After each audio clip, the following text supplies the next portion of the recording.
جو حکم اللہ رب العزت نے جیسا دیا ہے وہی حکم ہمیں ماننا ہے۔ اگر ہم صاحب استطاعت ہیں، ہمارے اوپر قربانی واجب ہے، تو ہمارے لیے یہی ضروری ہے کہ ہم قربانی کریں۔ اس قربانی کے روپیے کو، پیسے کو ہم روک کر غریبوں میں خرچ کریں؟ نہیں۔ ہاں، غریبوں میں خرچ کرنا ہے، ہمارے پاس اور وسعت ہے اور طاقت ہے، ضرور غریبوں کی مدد کریں، ضرور ان کے یہاں راشن پہنچائیں، یہی تو انسانیت ہے۔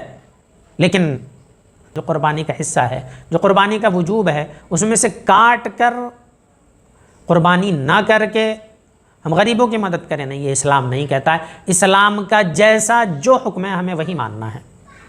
اور نبی پاک صلی اللہ علیہ وسلم کا ارشاد ہے کہ قربانی کے ایام میں اللہ رب العزت کو قربانی سے زیادہ محبوب کوئی چیز نہیں ہے۔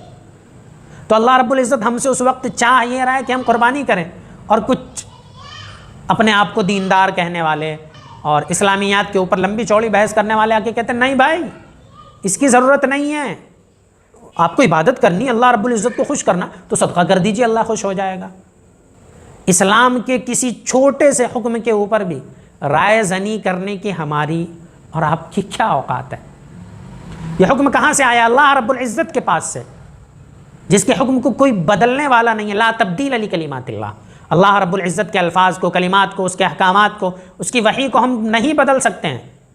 اور کس کے ذریعے آ رہا ہے؟ نبی پاک علیہ الصلاۃ والسلام۔